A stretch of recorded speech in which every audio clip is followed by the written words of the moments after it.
Welcome to DAR Tutors for online and home tuition. Today, we'll be covering a critical topic in IB Chemistry Higher Level: factors affecting rates of reaction and methods for measuring reaction rates. By the end of this session, you will be able to: first, explain how concentration, pressure, surface area, and temperature influence reaction rates using collision theory. Second, distinguish between average and instantaneous reaction rates. And third, describe various experimental methods for measuring reaction rates. We'll explore these concepts with rigorous explanations and detailed IB-style worked examples. Let's begin. Let's first address what factors affect reaction rates. These are the conditions that can be changed to speed up or slow down a chemical process. We will focus on four main factors: concentration, pressure, surface area, and temperature.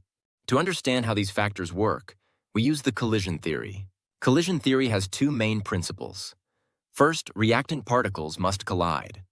Second, these collisions must have energy greater than or equal to the activation energy, and the particles must be in the correct orientation. We call these successful collisions. In essence, the rate of a reaction is directly related to the frequency of successful collisions. The more successful collisions that occur in a given time, the faster the reaction rate.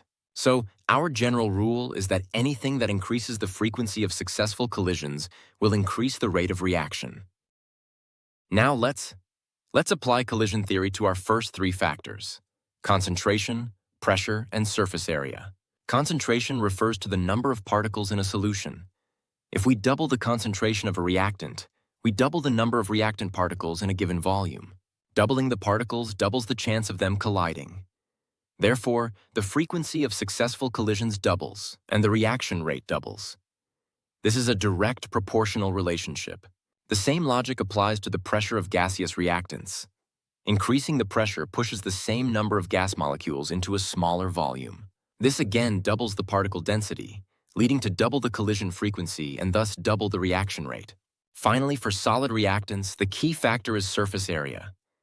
Crushing a solid into a powder, for instance, dramatically increases its total surface area. This means that more reactant particles on the solid surface are exposed to the other reactants, leading to more possible sites for collisions.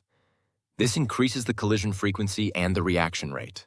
For simple first-order reactions, all three of these factors typically show a direct proportionality. This means if you double the factor, you double the rate. To recap, we've seen how increasing concentration, pressure, and surface area directly increase the frequency of successful collisions, thereby increasing the reaction rate.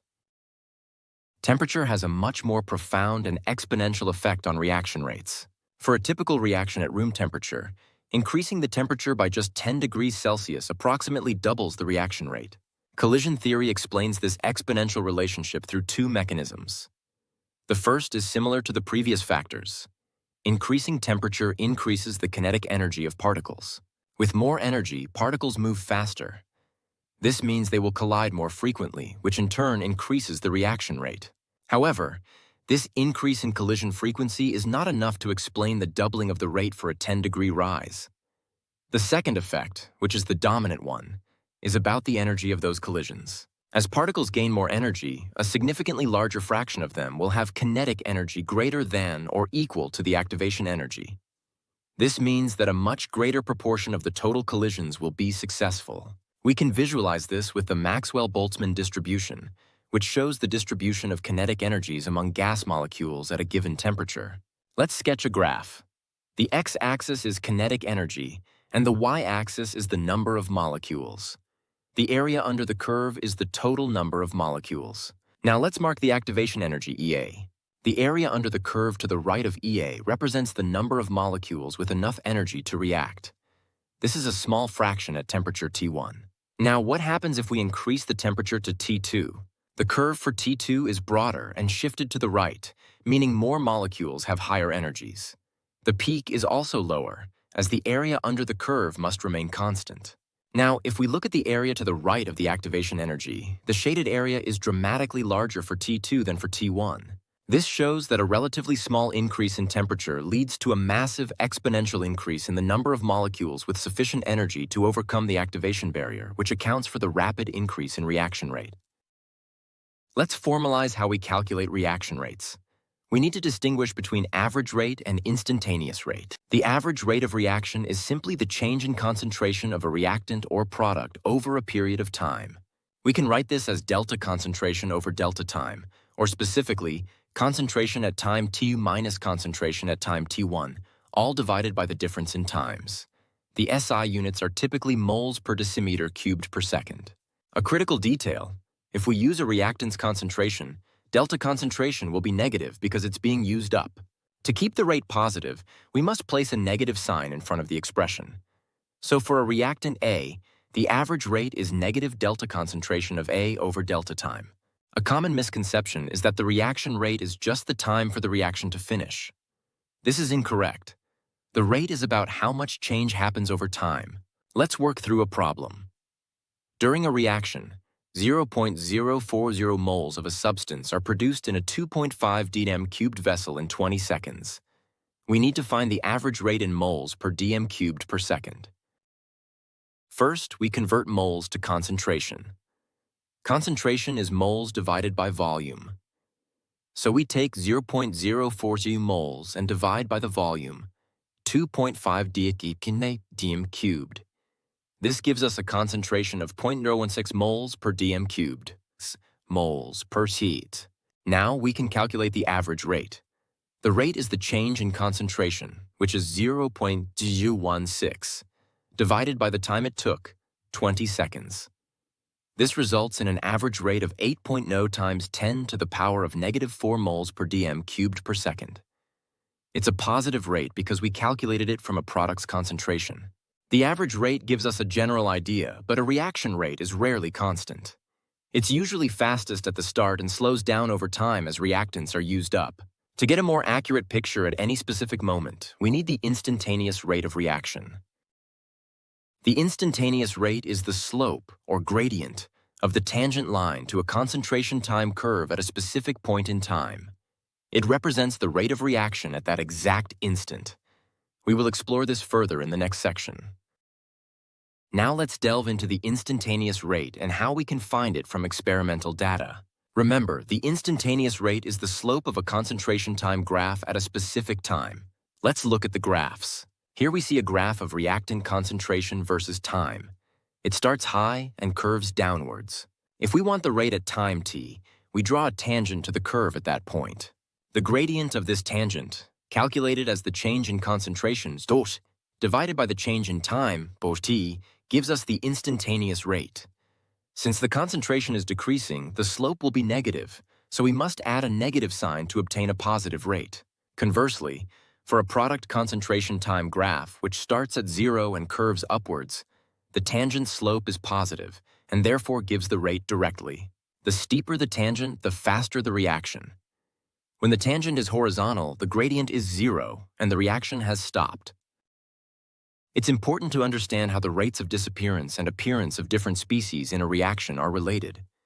The stoichiometry of the balanced equation dictates these relationships. Consider the general equation. A moles of A plus B moles of B react to form C moles of C and D moles of D. The relative rates can be expressed using this equation. The rate is equal to the negative change in A's concentration over time, divided by its stoichiometric coefficient, A. This is equal to the negative change in B's concentration over time, divided by B. It's also equal to the positive change in C's concentration over time, divided by C, and the positive change in D's concentration over time, divided by D. The negative signs are there because A and B are reactants, and their concentrations are decreasing. This means you can track the change in any one species to find the rate of the overall reaction and then use the stoichiometry to relate the rates of all other species. Let's apply this to a specific reaction. The decomposition of hydrogen peroxide catalyzed by iodide ions. The balanced equation is 2H plus hydrogen peroxide plus 2 iodide ions yields iodine and 2 molecules of water. For this reaction, the rate expression is negative 1/2 delta H plus over delta T equals negative delta hydrogen peroxide over delta T equals negative 1/2 delta iodide over delta T equals delta iodine over delta T, which also equals 1/2 delta water over delta T. Notice how the coefficients of H plus and iodide ions are 2, so their rate terms are divided by 2. The coefficient of water is also 2. Since hydrogen peroxide and iodine both have a stoichiometric coefficient of 1, their rates are the same. In other words, 1 molecule of hydrogen peroxide is consumed for every molecule of iodine produced. Now, let's consider water. The coefficient of water is 2. This means 2 molecules of water are produced for every 1 molecule of hydrogen peroxide used. Therefore, the rate of water production is twice the rate of hydrogen peroxide consumption. And it is also twice the rate of iodine production. This relationship is crucial for any quantitative analysis of reaction rates. Now that we understand what reaction rate is and what affects it, we need to consider how to measure it experimentally. There are 2 primary approaches: sampling and continuous monitoring. The sampling method involves taking small portions or samples of the reaction mixture at regular time intervals. To prevent the reaction from continuing in the sample, we must quench it. This means stopping or slowing the reaction immediately, often by cooling the sample in an ice bath. Once quenched, the concentration of a reactant or product in the sample can be determined through chemical analysis, such as titration. A classic example is the alkaline hydrolysis of an ester like ethyl ethanoate. The reaction produces ethanoate ions and ethanol. To monitor this, samples are taken and quenched. The hydroxide ion concentration, which is a reactant, is then determined by titration with a standard solution of a strong acid like hydrochloric acid. As the reaction proceeds, the hydroxide concentration decreases, so the volume of acid needed for neutralization decreases. This allows us to track the reactant's concentration over time. The second and often more convenient approach is continuous monitoring. This involves measuring a physical property of the reaction mixture that changes over time without interrupting the reaction. One common physical property is conductivity. Changes in electrical conductivity can be used to follow reactions where ions are being formed or consumed. A conductivity meter continuously measures the conductivity, and we can plot this value against time. For instance, consider the hydrolysis of a tertiary halogenoalkane. Before the reaction, the solution has very few ions. As the reaction proceeds, hydrogen ions, H+, and iodide ions, I, are formed. The increase in the concentration of these ions causes the electrical conductivity of the solution to increase over time. We can then plot conductivity versus time and use the slope of the tangent to find the instantaneous rate. An important reminder is to always calibrate your conductivity meter and any other apparatus before use to ensure accuracy and reliability. Another widely used technique, especially for colored solutions, is spectrophotometry or colorimetry. A spectrophotometer measures the absorbance of light by a solution at a specific wavelength. Consider the reaction between iodine and propanone. Iodine, I2, has a distinct brown-yellow color. As the reaction consumes iodine, the solution fades in color. By setting the spectrophotometer to a wavelength of light absorbed by iodine, we can measure the absorbance of the solution. According to the Beer-Lambert law, absorbance is directly proportional to concentration. As the iodine concentration decreases, the absorbance decreases over time. Plotting absorbance versus time allows us to determine the reaction rate. 2 more effective continuous monitoring techniques involve measuring gases. The first is by collecting the volume of gas evolved. The principle here is straightforward. If a reaction produces a gaseous product, you can collect and measure the volume of gas released over time. Let's use the classic reaction of magnesium metal with hydrochloric acid. As the magnesium reacts, hydrogen gas HCl is produced.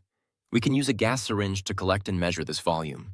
By plotting the total volume of hydrogen gas collected against time, we get a curve that starts steep and then flattens out, indicating the reaction is slowing down and eventually completing. The slope of the tangent at any point gives the instantaneous rate of hydrogen gas production. A related technique is to measure the total mass loss over time for a reaction that evolves a gas. Consider calcium carbonate reacting with hydrochloric acid, which produces carbon dioxide gas. This reaction is performed in an open flask placed on an electronic balance. The flask must be open or have a cotton wool plug to allow the carbon dioxide gas to escape. As the CO2 gas leaves the flask, the total mass of the system decreases. By recording the mass at regular intervals, we can plot a graph of mass versus time. The curve will start high and decrease, then level off when the reaction is complete. The slope of the tangent to this mass-time curve at any point gives the instantaneous rate of mass loss, which is proportional to the rate of CO2 evolution, and thus the reaction rate. A top tip for this method is that it's less suitable for gases with very small molar masses, like hydrogen, because the change in mass is too small to measure accurately. We've covered the theoretical and experimental foundations. Now let's strengthen your understanding with a series of IB-style practice questions and their worked solutions. For each question, I encourage you to pause the video, try to solve it on your own, and then watch the solution. Here's the first question. Let's start with a foundational concept. The rate of a reaction was found to increase by a factor of 4 when the temperature was raised by 20 degrees Celsius. Explain this observation using the Maxwell-Boltzmann distribution curve and collision theory. Pause the video now to consider your answer. Here is the solution.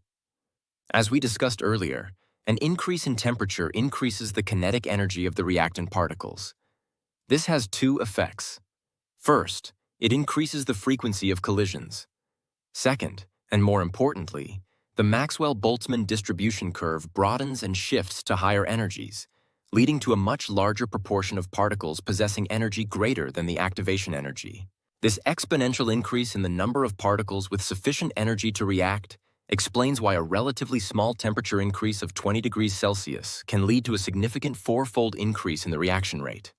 The effect on collision energy is much greater than the effect on collision frequency. Now for our second question. Consider the reaction between zinc and copper sulfate. Suggest a continuous monitoring method for determining its rate and justify your choice.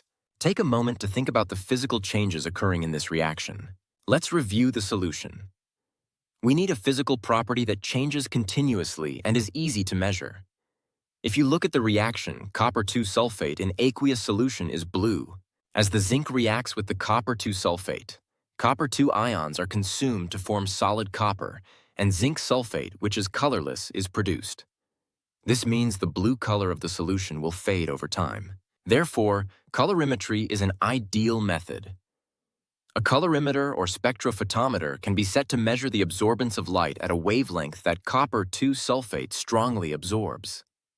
As the copper-2 sulfate concentration decreases, the absorbance will decrease, providing a continuous record of the reaction's progress.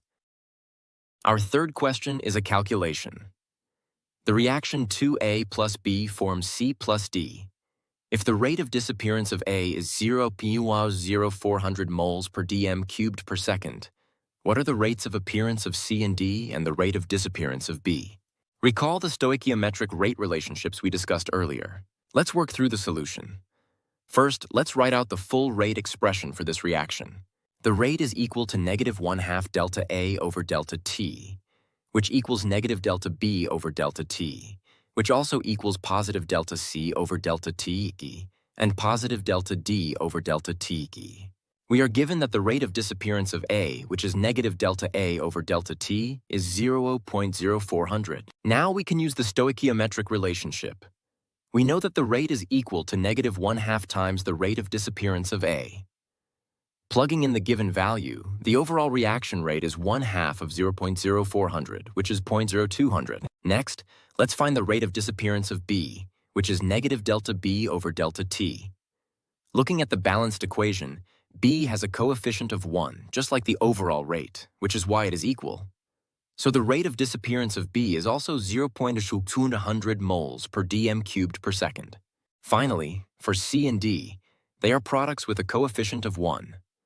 Their rates of appearance are equal to the overall reaction rate. Therefore, the rate of appearance of C and D are both 0.0200 moles per dm cubed per second. We're halfway through our practice questions. At this point, I want to invite you to consider how DAR tutors can further support your learning journey. Our tutors are experts in the IB chemistry curriculum, providing personalized one-on-one tuition to help you master challenging topics, perfect your experimental techniques, and develop crucial problem-solving skills for your IB and A-level examinations. If you're looking for expert guidance, whether in IB, A-level, or IGCSE curricula, please don't hesitate to contact us. You can find our contact information on our website, dartutors.com, or by emailing us at info@dartutors.com. Our team is ready to help you achieve your academic goals. Let's continue with our fourth IB-style question. Question 4. A reaction between dilute hydrochloric acid and sodium thiosulfate produces a yellow precipitate that clouds the solution. The time taken for this precipitate to obscure a cross underneath the flask is measured at various temperatures. This is a common experiment to study reaction kinetics. Explain how the data can be used to construct a graph of initial rate versus temperature, and what this graph would look like. Pause to think about the relationship between time and rate. Here's the solution. In this experiment, the time t measured is inversely proportional to the initial rate of the reaction. A shorter time means the precipitate formed more quickly, which corresponds to a faster reaction rate. Therefore, to determine the initial rate for each temperature, we simply calculate the reciprocal of the time, or 1 divided by t. So we process the data by converting each time t into 1 over t. We then plot these 1t values, which represent the initial rate, on the y-axis against the temperature on the x-axis. Because the initial rate is 1 over the time, its units will be per second. Let's describe the graph. We know from collision theory that reaction rates increase exponentially with temperature. Therefore, we would expect to obtain a graph with an exponential, upwards curving shape. This visually confirms the powerful effect of temperature on reaction rates. Our final question is a comprehensive problem-solving scenario, using real data from the decomposition of hydrogen peroxide. We need to plot concentration versus time, determine instantaneous rates, and then plot rate versus concentration. This question requires graphing and calculation skills. Let's break it down. First, for part A, we will plot the data from the table provided. We plot time on the x-axis and the concentration of hydrogen peroxide on the y-axis. The resulting graph will show the hydrogen peroxide concentration decreasing over time, with the slope becoming less steep, indicating the reaction is slowing down. Next, for part B, we need to find the instantaneous rate at 3 specific concentrations, 0.008 and 0.04 moles per decimeter cubed. To do this, we find each concentration on our y-axis. From that point on the curve, we must carefully draw a tangent. The slope of each tangent, calculated as negative delta concentration over delta time, is the instantaneous rate at that concentration. Drawing tangents accurately is key. For example, the rate at 0.12 m would be the slope of the tangent at that point. Similarly, we'd draw and calculate tangents at 0.08 m and 0.04 m. You would use a ruler to draw a line that touches the curve at that point without crossing it, and then pick 2 points on the tangent line to calculate its slope. Finally, for part C, we use the results from part B. We now have a set of data pairs, instantaneous rate and the corresponding concentration. We plot these on a new graph, with concentration on the x-axis and rate on the y-axis. The shape of this graph tells us the order of the reaction. If the resulting graph is a straight line passing through the origin, this indicates a direct proportionality between the rate and the concentration. This is the hallmark of a first-order reaction. Therefore, by plotting rate against concentration, we can graphically determine the order of the reaction with respect to the reactant, which is a key part of studying reaction kinetics. Let's quickly recap what we've accomplished today. We began by explaining how factors like concentration, pressure, and surface area affect reaction rates by increasing the frequency of successful collisions, and how temperature has an exponential effect by increasing both collision frequency and the energy of collisions. We then distinguished between average and instantaneous rates, formalizing how to calculate each from concentration time data. Finally, we described several experimental methods for measuring reaction rates, including sampling and titration, and continuous monitoring techniques like conductivity, spectrophotometry, and gas evolution methods. We reinforced these concepts with detailed worked examples and IB-style practice questions. The ability to both understand and apply these principles is fundamental to mastering chemical kinetics at the higher level. We have now fulfilled all our learning objectives for this session. Thank you for watching. For more expert tuition in IB chemistry and other subjects, please remember to contact DAR Tutors.